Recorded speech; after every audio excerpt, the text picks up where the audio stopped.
Welcome to Road to London Marathon 6. It's currently the race week, so the race is on a Sunday, and it's Tuesday right now when I'm filming this.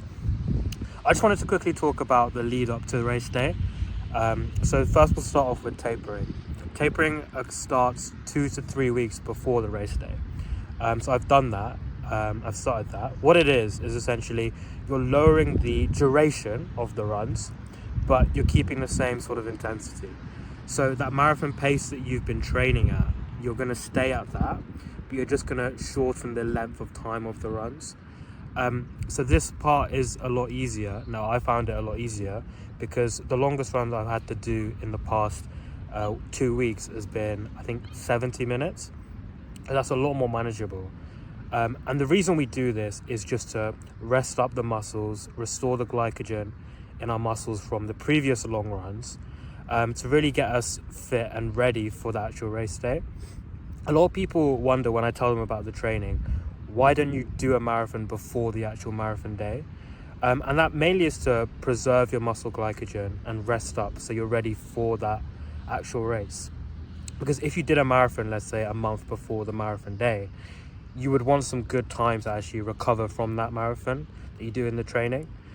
So it's all really, the training is all geared up towards that race day. So I found that experience with tapering to be very, very chill and relaxed. So it's allowed me to do the runs, do the gym, and get on with my big project, which is due in around 2 weeks. So it's been good. I've definitely enjoyed the tapering. It's a bit easier. Now, in terms of the build-up, so the week before, again, you're going to be wanting to do really kind of low duration runs. So after this recording, I'm going to go and do a 30-minute run. Then in 2 days, I'm just going to do a 20-minute run. Just to keep up the miles, but also make sure I'm not pushing myself too much so I can rest and recover for the actual day, which is on Sunday. Now, exciting news. So it's on Sunday. It's really, really close. Tomorrow, I'm going to the London Marathon Expo at the Excel Centre. This is kind of an event they put on a couple of days before the race. It's quite common with a few marathons around the world. They put on this expo, which is like a big event a couple of days before. And I have to go to this. I need to pick up my bib number. They give an official kit bag, and there's a bunch of other merchandise and goodies I need to get from there as well. I definitely need to buy a running belt that will house my gels for the actual race. My arm's getting pretty tired. I need to buy the shorts and the running belt that will house my gels and some water during the run. The reason I haven't already got a running belt is because during my training I would leave the gels right next to my front door, kind of hidden, and I would just go back home and pick up the gels. But it means that I haven't bought a running belt, which I need to buy. Loads of other businesses come to that expo and they kind of present what they offer, so I may buy some stuff from there. But yeah, the main reason you go is to get your bib number, which is what you have to wear to enter on the race day on Sunday. And lastly, in terms of the days leading up to the actual race day, you're just going to be wanting to do the basic things right, like sleeping a lot, making sure you're not eating too many different foods to what you've already eaten, so that there's no adverse reaction with your stomach, for example. Making sure you're not injuring yourself, so you don't want to be pushing yourself too hard at this point. And the days before the marathon, you're going to be wanting to eat foods rich with carbohydrates, and that will be similar on the breakfast of race day. So you want maybe like porridge, oats, breads. That's really good for fueling yourself. And you're going to be wanting to make sure the night before everything is ready. So you've got all your equipment, your race bib, your shoes, your socks, everything, your gels, making sure everything's working as well. But yeah, in terms of my mentality, I'm just super, super excited.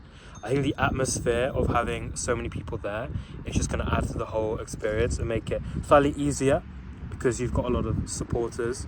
Whereas on your training, you're just by yourself, if you train by yourself. But yeah, with everyone there and friends and family, hopefully mine will come along as well. It'll be really cool having them there to celebrate this moment. I've done one marathon before in the past, and I did that just by myself around an athletics track. So it wasn't an event or anything. I just ran around the track, 105 laps I think it was, and that that by itself was challenging because there's no one there, and it does get a little bit tedious because you're just doing the same thing. That was good in terms of getting me the experience of running a marathon, but it won't compare, I don't think, to this in any way. Like, I think this event is going to be an amazing event. I'm super excited for the race day itself. Now I'm just going to cut some footage. I'm going to take some footage at the expo tomorrow, show you what it's like. It'll be quite busy, I'm sure, but I'll try and get something recorded. And yeah, so hopefully we'll cut to that now. Alright, so just a quick whistle stop tour of the expo. As you can see, I'm traveling to the Excel Centre, which is where the London Marathon Expo took place. You walk in and you have to go to the exhibition room. It's a big exhibition room with all of the stalls where the businesses are. So as soon as you enter, you kind of see a bunch of stalls, and this is where you have to collect your bib, which contains your tracking number. So you have to wear that during the actual race, and you have to pick it up here so that you can be tracked. After you've gotten past the initial phase of the expo, you then come into the area where there are a bunch of stalls. So you can walk around those. They're selling like gels, foods, protein bars, running belts, anything you kind of need for the actual race and for running in general. They even were having massages there. On top of that, there were like speakers giving talks, even by Eliud Kipchoge, who you probably know, he's run the fastest marathon time in the world, which is insane.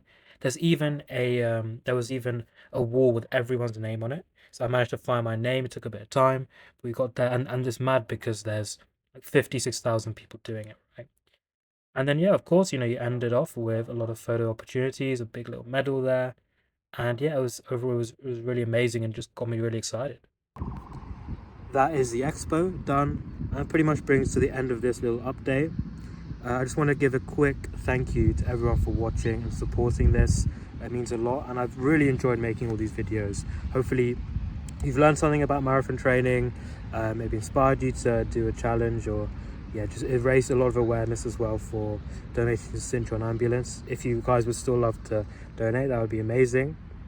But yeah, thank you very much. In terms of the next videos, I'll probably do one regarding the actual race day, a little update, my mentality the day before. And I'll probably do a little video after, just giving some reflections of the actual race day itself. But stay tuned to see what I do. But thank you so much for everything, and yeah, we're almost there. Enjoy the little Toy Story clouds in the background as well. But thank you so much, and take care.